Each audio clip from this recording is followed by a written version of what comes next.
जय गुरुदेव। सबको जोहार। आज আমি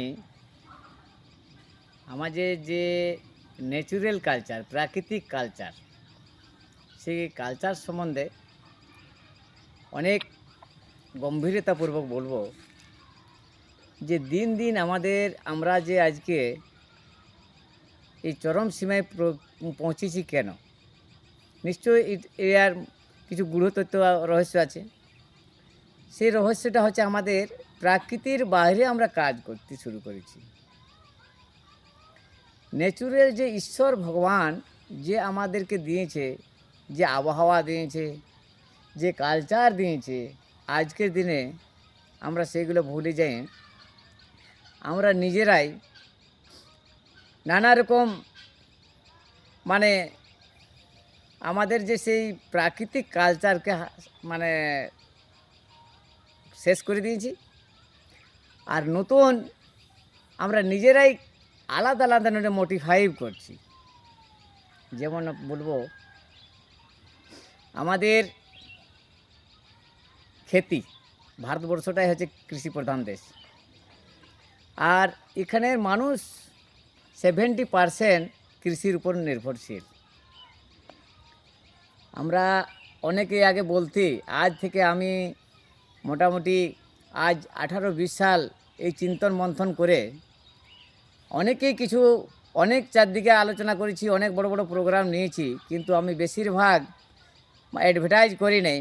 কারণ আমি জানি যে সত্য জিনিস যা সত্যই থাকে। কিন্তু কিছু লোক আজকে বলছে, দাদা তোমার ভিতরে যে জিনিস আছে সেই জিনিসগুলো তোমার জ্ঞানগুলো ভিতরে রাখছো, আর কিছু মানুষ জানতে পারছে না। এত সোশ্যাল মিডিয়ায় চারদিকে অনেক লোক অনেক কিছু করছে।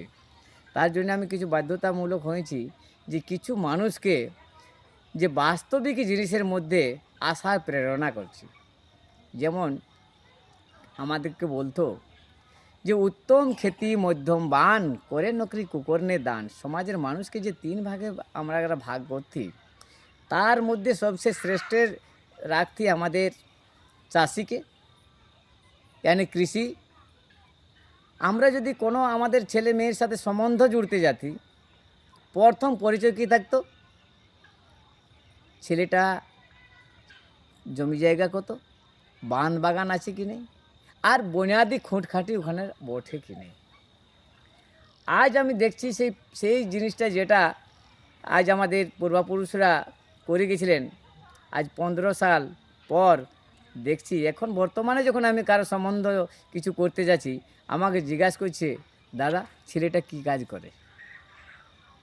যদি আমি বলি যে 50 বিঘা জমি আছে, জমিদার বটে ছেলেটা, আর পুরানা বুনিয়াদি আছে, বান বাগানও যথেষ্ট আছে, তাহলে তাকে হাত জোড় করছে, বলছে দাদা একে তো দেবই নেই, আমার মেয়েটাই খাটি খাটি মরে যাবে। আর যদি বলছে যে নাই, ছেলেটা 5টা মার্ডার করেও রেখেছে, আর 50 লাখ টাকা জমি আছে, আর নকরিটা না সরকারি বটে, তখন আমরা তাকে খুশির সাথে হাসি হাসিভাবে কী বলছি, আর দিয়ে দাও, সরকারি নকরি পাবে কি?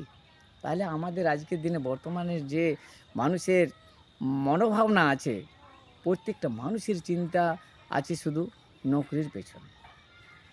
মানে নকর মানে ইনডিপেন্ডেন্ট, মানে স্বাধীনভাবে আমাদেরকে আমরা বুঝতে নেই পারছি। সেটা আমরা চিন্তা করছি আজকে আমরা সবাই মানে বন্দী হয়ে থাকবো, মানে গোলাম হয়ে থাকবো।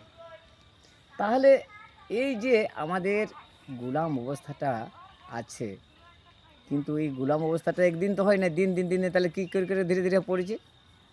তখন আমরা দেখছি যে চাষিরা আমরা সমস্ত পরিবার মেহনত করি, ছেলে মেয়ে বহু বিটি সবাই, কিন্তু এত মেহনত করার ফলেও আমরা কি করি, বাচ্চাকে সহি জায়গায় পড়াতে পারছি না, বাচ্চাকে সহি ট্রিটমেন্ট করতে পারছি না।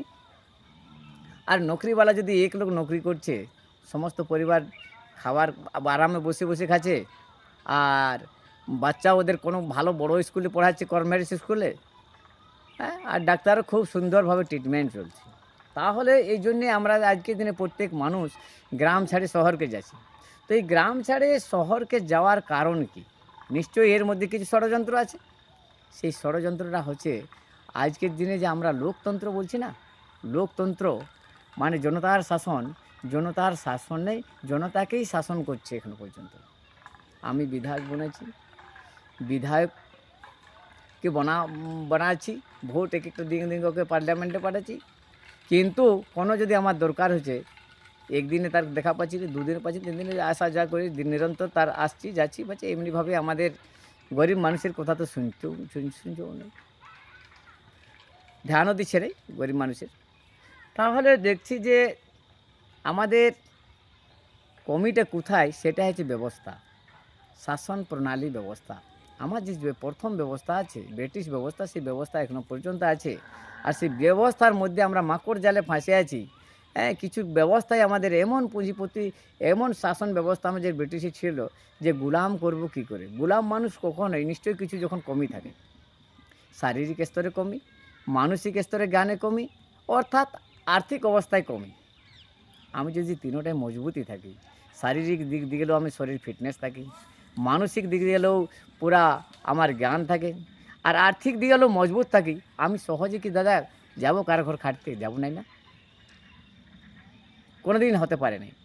তাহলে সেই গোলামকে কিভাবে ওরা চিন্তা করেছে আজ লোকতান্ত্রিক ব্যবস্থায়ও, যে সবচেয়ে বড় জনসংখ্যা লোক কোথায় আছে? গ্রামে। কারণ গ্রাম 70% তাহলে মানে দিয়ে তৈরি। তাহলে সেই গ্রামের মানুষকে কিভাবে আমরা ওদেরকে সঠিক জিনিসটা জানতে দেব নাই, এবং ওরাকে জীবনভর ওই গোলামি অবস্থায় রাখবো, তার মধ্যে ওনারা চিন্তা করেছেন যে ওরাকে গোলাম করার রাস্তা কি? একটাই, ওরাকে সঠিক জ্ঞান দেব না। 2 নম্বর, ওনারা জীবনভর যেন ভোট দেওয়ারই অধিকারী হয়, লিয়ার অধিকারী হয় নাই। কারণ তুমি যদি আগে যে ছিল রাজতন্ত্র, রাজার বেটা রাজা হবে, তাই খোড়া হোক লেনাঙ্গা হোক যেমনি হোক, এখন হয়েছে পুঁজিপতিতন্ত্র। তোমার কাছে যদি টাকা থাকে তুমি নেতাও বনবে, আর যদি তোমার কাছে টাকা নেই তাহলে তুমি নেতাও বনতে পারলে না, জীবনভর তোমার ভোট দেওয়াই হলো। তো আমি বিশেষ করে আজ এই ছোট্ট ভিডিওর মধ্যে জানাচ্ছি যে আমার যে কালচার আছে, ন্যাচুরাল কালচার, প্রাকৃতিক কালচার, এর সম্বন্ধে আমি আজকে ছোট্ট ভিডিওর মধ্যে সম্পূর্ণ জানাতে পারবো না। মানে এরভাবে আমি পুরো বিস্তারভাবে আমি পুরো জানাবো। আমার এই ন্যাচুরাল কালচারের মধ্যে আপনারা জুড়ে থাকবেন, আর প্রতিদিন আপনি দেখতে পাবেন যে ন্যাচুরাল কালচার সব দিকে, শারীরিক, মানসিক, আর্থিক, নৈতিক, চারিত্রিক, ভৌতিক সব দিকে যে আমাদের ন্যাচুরাল কালচার থেকে আমরা বিমুক্ত হয়ে আজকে আমরা গোলাম অবস্থায় কী আছি।